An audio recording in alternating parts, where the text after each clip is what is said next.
Hello students, once again welcome back to my YouTube channel the Genius List. Students, आज हम discuss करते हैं about the numerical of second year physics chapter number 19। उसके numerical discuss करते हैं। Numerical first हमारे पास available है। Two coils are placed adjacent to each other and change in current in first coil induces an EMF of 0.5 volt in second coil. If the mutual inductance is 0.2 Henry, calculate the rate of change of current in the first coil. हमें कहा गया है कि हमारे पास दो coils हैं जो एक दूसरे के करीब पड़े हुए हैं, एडजेसेंट एक दूसरे के करीब हैं। ये कॉइल है और दूसरा कॉइल भी इसके करीब पड़ा हुआ है। दो कॉइल्स एक दूसरे के करीब पड़े। हमें कहा गया है two coils are placed adjacent to each other and change in current first coil induce an EMF of 0.5 volt in the second coil. इसमें जो करंट की चेंज है, इसमें जो करंट में चेंज आती है, ये प्रोड्यूस करती है electromotive force induce EMF secondary coil में, जिसका मैग्नीट्यूड है 0.5 वोल्ट। 0.5 वोल्ट इसके करंट की जो चेंज है ये प्रोड्यूस करती है इसके एडजेसेंट कॉइल में इंड्यूस ईएमएफ 0.5 वोल्ट, इतना वोल्टेज ये प्रोड्यूस करती है। Okay, in the second coil if mutual inductance is 0.2 Henry, इनके दरमियान में जो म्यूचुअल इंडक्टेंस है, मतलब जो एम है वो क्या है हमारे पास, वो 0.2 हेनरी। हमें कहा गया calculate the rate of change of current in the first coil. हमें बताएं कि इस जो फर्स्ट कॉइल में जो करंट की चेंज है, rate of change of current वो कितना होगा, ताकि वो ये इंड्यूस ईएमएफ 0.5 वोल्ट प्रोड्यूस कर सके। ये चीज हमें वेरीफाई करनी है। तो ये डेटा आपके सामने अवेलेबल है। तो हमने ये फॉर्मूला पढ़ा है, induce EMF in secondary coil is equal to mutual inductance rate of change of current. ये चीज हमने पढ़ी है। ओके, तो सेकेंडरी कॉइल क्या है हमारे पास, 0.5 वोल्ट है और जो म्यूचुअल इंडक्टेंस की वैल्यू है वो क्या है हमारे पास, वो 0.2 वोल्ट। अच्छा, हम माइनस यहाँ पर नहीं देते क्योंकि जब हम लेंस लॉ डिस्कस करते हैं तो ये नेगेटिव साइन शो करता है डायरेक्शन को, तो that's why here we cancel out it.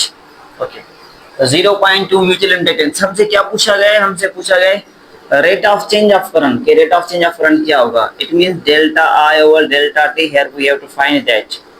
तो 0.2 या मल्टीप्लाई करता है, इधर क्या करेगा, डिवाइड करेगा। तो 0.5 अपॉन में 0.2 is equal to rate of change of current. Okay, तो हम इसको डिवाइड कर लेते हैं, देखते हैं क्या मिलता है।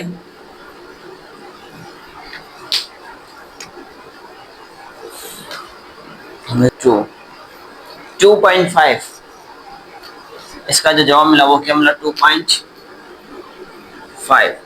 करंट का यूनिट है एम्पियर, टाइम का यूनिट है second. 2.5 ampere upon second, that will B rate of change of current. ये इतना rate of change of current produce कर सकता है सेकेंडरी कॉइल में 0.5 वोल्ट ईएमएफ। ओके, ये नोट कर ले। अब हम डिस्कस कर लेते हैं क्वेश्चन नंबर सेकंड। लेते हैं क्वेश्चन नंबर 2। क्वेश्चन नंबर 2 में कहा गया है a coil with an induced EMF of 0.5 henry, उसकी जो सेल्फ इंडक्टेंस है वो क्या है, 0.5 हेनरी है। सेल्फ इंडक्टेंस मैंने क्यों कहा, क्योंकि यहाँ पर एक सिंगल कॉइल है। जब सिंगल कॉइल होता है तो उसमें क्या होती है, सेल्फ इंडक्शन होती है। अगर दो कॉइल्स होंगे तो उसमें म्यूचुअल इंडक्शन होगी। यहाँ पर क्या एक कॉइल है तो उसमें क्या होगी, सेल्फ इंडक्शन होगी। A coil with an inductance of 0.5 Henry experience a rate of change of current is 2 ampere per second। जो rate of change of current है वो क्या है, 2 ampere per second। हमसे पूछा गया calculate induced EMF in the coil। एक हमारे पास कॉइल है भाई, देखें, this is a coil. Okay, इसकी जो प्रॉपर्टी है सेल्फ इंडक्टेंस की वैल्यू वो क्या है, 0.5 हेनरी है। ओके, जितनी सेल्फ इंडक्शन ज्यादा होगी उतनी इसमें जो इंड्यूस ईएमएफ हो वो ज्यादा प्रोड्यूस होगी। ओके, तो ये प्रॉपर्टी है किसी भी कंडक्टर की जिसमें इंडक्शन हो रही है, ठीक है। 0.5 है। Experience the rate of change of current. इसमें जो करंट में चेंज आ रही है, जो rate of change of current है, मतलब डेल्टा आई अपॉन डेल्टा टी, वो है इसमें near about 2 ampere per second. हमसे पूछा गया है calculate the inductance, calculate the induce EMF in the coil. इसमें जो इंड्यूस ईएमएफ होगा वो आप कैलकुलेट करें। तो सिंपल सेल्फ इंडक्शन के लिए हम ये फॉर्मूला यूज करते हैं, minus L delta L upon delta upon delta T. Okay, तो हमें ये मालूम करना है, माइनस से सेम रखें। डेल्टा एल क्या है, एल क्या है हमारे पास, एल की वैल्यू 0.5, और जो rate of change of current है वो क्या है हमारे पास, वो है 2 एम्पियर पर सेकंड। तो आपको इसकी वैल्यू मिल जाएगी। तो 0.5 मल्टीप्लाई 2, 0.5 का मतलब क्या है, हाफ, 1/2, और 2 का हाफ क्या होगा, 1 होगा। तो इसकी जो इंड्यूस्ड ईएमएफ पैदा होगी वो क्या होगी, 1 वोल्ट पैदा होगी। ठीक है, तो ये इसका आंसर है। अब हम फोकस कर लेते हैं क्वेश्चन नंबर 2 पर। क्वेश्चन नंबर 2 में कहा गया है 2 coils are placed, 2 coils, it means there will be a mutual induction. इसमें क्या होगी, म्यूचुअल इंडक्शन होगी। 2 coils are placed close to each other if rate of change of current is 3 ampere per second in the first coil। पहले coil में जो rate of change of current है वो क्या है, 3 एम्पियर पर सेकंड है। Okay, ये जो करंट है ये इंड्यूस करता है an EMF of 4 volt in the second coil. जो सेकंड कॉइल है ये करंट इंड्यूस करता है ईएमएफ सेकंड कॉइल में कितना, 4 वोल्ट। हमसे पूछा गया कैलकुलेट द म्यूचुअल इंडक्टेंस, उसकी म्यूचुअल इंडक्टेंस क्या होगी। तो सिंपल आपने म्यूचुअल इंडक्टेंस का फार्मूला ये पढ़ा है, ये सेल्फ इंडक्टेंस का फार्मूला था। म्यूचुअल का भी इस तरह होता है, जस्ट हम क्या कर लेते हैं, इधर एम देते हैं, delta I over delta T, ये फार्मूला अवेलेबल है। हमें दिया गया जो rate of change of current है delta I over delta T, जो rate of change of current है that is actually equal to 3 ampere per second. उसकी जो वैल्यू वो क्या है, 3 एम्पियर पर सेकंड है। ओके, और जो उसमें इंड्यूस ईएमएफ पैदा होता है वो कितना होता है, 4 वोल्ट पैदा होता है, वो है 4 वोल्ट। हमसे पूछा गया है what will be it's mutual inductance, इसकी म्यूचुअल इंडक्टेंस क्या होगी। ठीक है, तो देखिए ये कॉइल था, इसमें जो rate of change of current I वो कितनी आई, वो आई 3 एम्पियर पर सेकंड आई, 3 एम्पियर पर सेकंड आई। तो इसके करीब ही एक और कॉइल पड़ा था, तो इस करंट की चेंज ने इसमें जो ईएमएफ पैदा किया है वो है 4 वोल्ट। हमसे पूछा गया कि what will be it's mutual inductions, इसकी म्यूचुअल इंडक्शंस क्या होगी। तो सिंपली हम इसको कैलकुलेट कर लेते हैं, करें। ये फार्मूला हमारे पास अवेलेबल है, M delta I over delta T. हमारे पास ये जो ईएमएफ उसका वैल्यू क्या है, वो है 4 वोल्ट। हमें म्यूचुअल इंडक्शन मालूम का नहीं है, जो rate of change of current है वो क्या है, 3 एम्पियर पर सेकंड है। तो आप वो 3 एम्पियर पर सेकंड लिख लें, 3 लिख लें। हमें क्या चाहिए, हमें चाहिए एम की value, we are interested in the value of this M, हमें ये एम चाहिए। तो एम विल बिकम्स इक्वल 4/3, मिलेगी 1.33 हेनरी। याद रखें, चाहे म्यूचुअल इंडक्शन हो चाहे सेल्फ इंडक्शन हो, जो इंडक्टेंस है, इंडक्टेंस का दोनों में फार्मूला होता है, सॉरी फार्मूला ने जो उसका यूनिट होता है वो क्या होता है, वो होता है हेनरी। ओके, तो ये प्रॉब्लम नंबर हमने सेकंड और थर्ड डिस्कस कर लिया। ओके स्टूडेंट्स, अब हम डिस्कस कर लेते हैं question number 4। Question number 4 very easy है। इसमें कहा गया एक हमारे पास ट्रांसफार्मर है, A transformer has 200 turns in the primary coil। आपको पता है कि ट्रांसफार्मर के पास कॉइल्स होते हैं। सपोज कर लेते हैं this is the primary coil, ये एक प्राइमरी कॉइल है, और दूसरा हम बना लेते हैं एक secondary coil, this is the secondary coil. Okay, ये कोई ट्रांसफार्मर है जिसके अंदर 2 कॉइल्स अवेलेबल हैं। A transformer has 200 turns in primary coil। जो प्राइमरी कॉइल है इसमें जो नंबर ऑफ टर्न्स है प्राइमरी कॉइल में वो कितने, वो इन 200। जो प्राइमरी कॉइल होगा उसमें जो नंबर ऑफ टर्न्स होंगे उनको लिखेंगे NP 200 and 400 turns in the secondary coil. जो सेकेंडरी कॉइल है इसमें जो नंबर ऑफ टर्न्स है वो कितने, वो है 400। Okay, if primary voltage is 120 volt, जो प्राइमरी वोल्टेज है वो कितने हमें कहा गया है कि वो है 120 वोल्ट। ओके, तो हमसे पूछा गया है calculate the secondary voltage for step up transformer.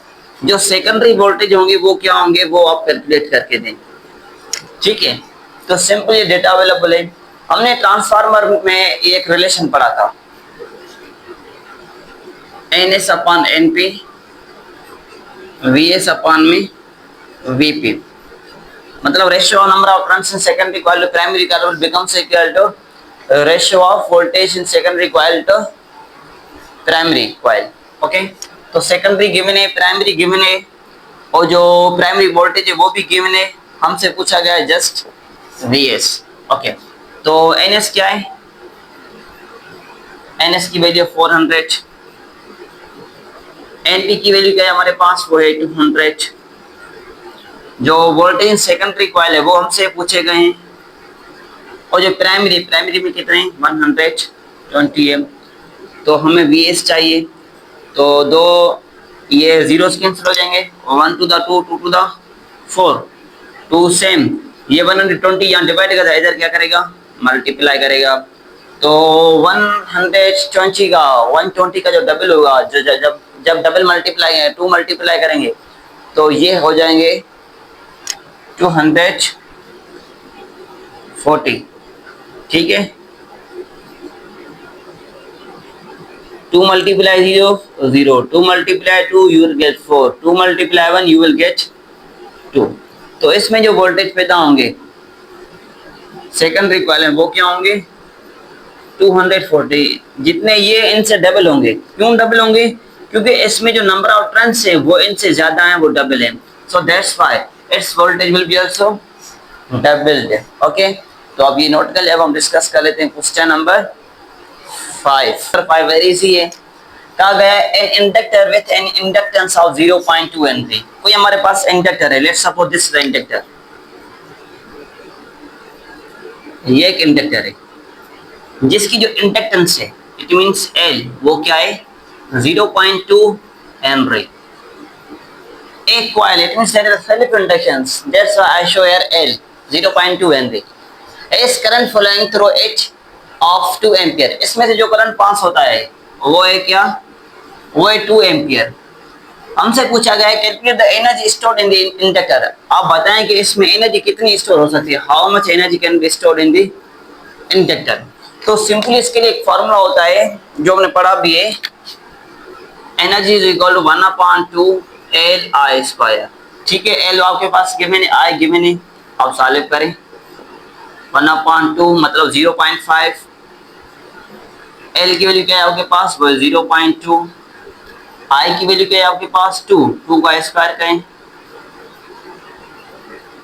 तो 0.5 मल्टीप्लाई 0.2 इंटू 4 कर लिया तो इजीली हो जाएगा।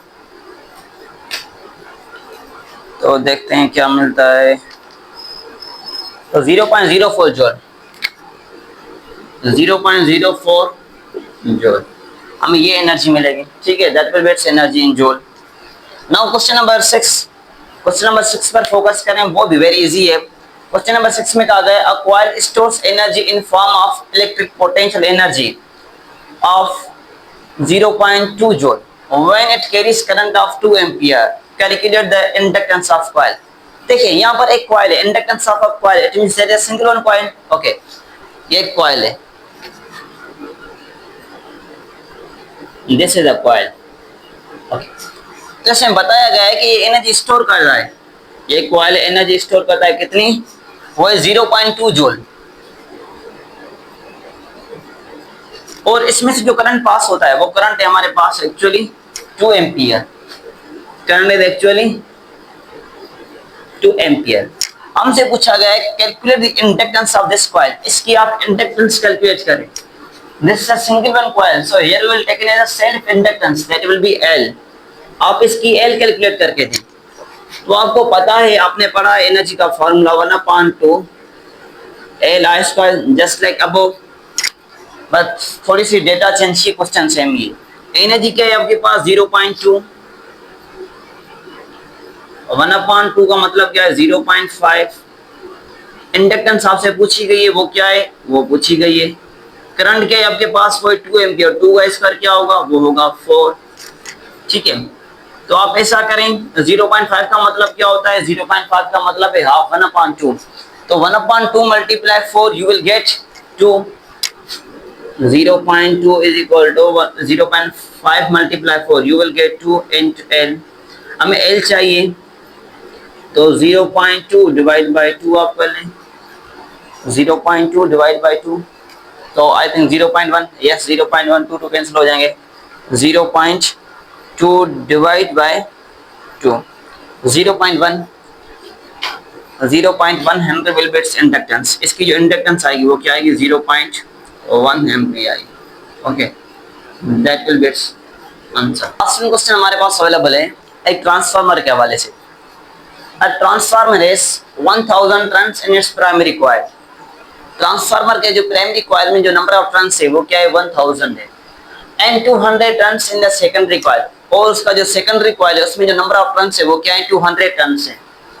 इफ प्राइमरी वोल्टेज 120, जो फर्स्ट कॉइल था जिसके 1000 टर्न्स हैं, इसमें जितनी वोल्टेज है वो है 120 वोल्टेज अवेलेबल है।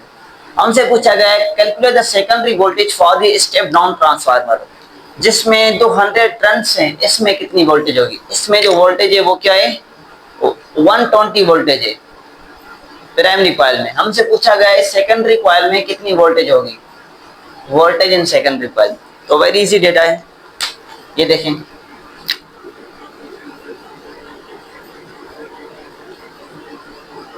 दो कॉइल्स हैं, these are part of transformer, ये ट्रांसफार्मर के एक पार्ट है। ठीक है, इसमें इसको कहते हैं जिससे प्राइमरी कॉइल है, जिससे सेकेंडरी कॉइल। जो प्राइमरी कॉइल है इसमें जो नंबर ऑफ टर्न्स है वो क्या है, 1000, मतलब number of turns in primary coil. NP show करता है number of turns in primary coil which are actually equal to 1000। जो number of turns in secondary coil है वो क्या है, वो है 200 टर्न्स।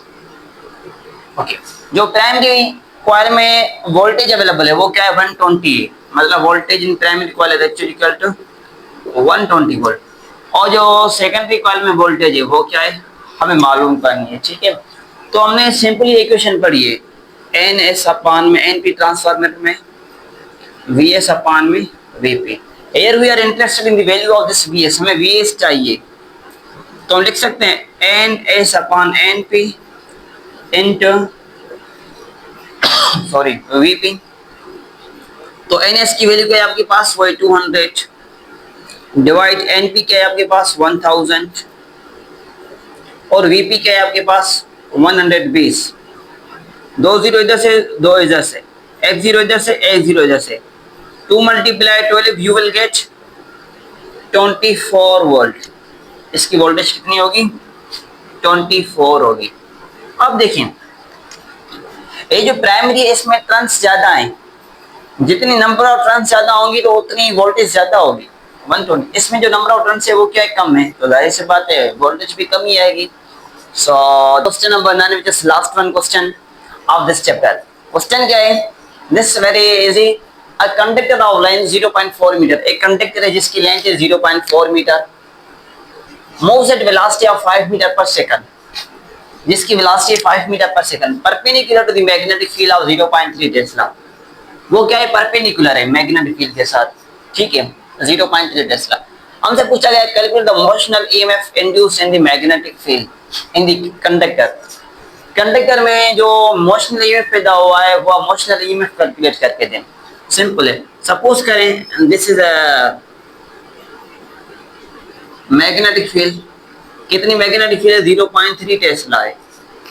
ओके, और जो हमारे पास कंडक्टर है इसमें क्या है, परपेंडिकुलर है, इस मैग्नेटिक फील्ड के साथ क्या है, परपेंडिकुलर है, 90 डिग्री पर अवेलेबल है। ओके, और कहा गया है द लेंथ ऑफ कंडक्टर, इस कंडक्टर की जो लेंथ है, the length is actually equal to 0.4 metre, इसकी लेंथ 0.4 मीटर है। और जो मूव कर रहा है ये कंडक्टर विथ वेलोसिटी, सपोज कर लेते हैं ये मूव करता आया है इधर। ठीक है, इसकी जो वेलोसिटी है, वेलोसिटी क्या है, 5 मीटर पर सेकंड है। ओके, एंगल क्या है, थीटा, वो 90 डिग्री है। हमसे पूछा गया है calculate the motional EMF induce in the current conductor. इस कंडक्टर में जो मोशनल ईएमएफ पैदा हुआ है वो आप कैलकुलेट कर दें। तो याद रखिए मोशनल ईएमएफ का फार्मूला वेरी सिंपल है, उसका formula V B L sine theta. Okay, V आपके पास क्या है, वो है 5 मीटर पर सेकंड, बी का वैल्यू क्या है 0.3 है, और जो एल है लेंथ, लेंथ का वैल्यू क्या है आपके पास 0.4 है, और जो साइन 90 वो बराबर है 1 के। 5 multiply 0.3 multiply 0.4 into 1, so you will get near about 0.3 multiply 0.4 multiply 5, you will get 0.6। जवाब क्या मिला हमें जवाब मिला इसका 0.6 वोल्ट। इसका जो मोशनल ईएमएफ पैदा होता है वो क्या होता है 0.6 volt, that will be its motional EMF. So that is final. So that was the last question of this chapter number 19. So I have completely solved the numerical of this unit number 19. So inshallah for the next one video lecture I will discuss about the numericals of unit 20. So if you have any question, any query, you can comment me, you can either suggest me. Inshallah as soon as possible I will respond to you. Thank you.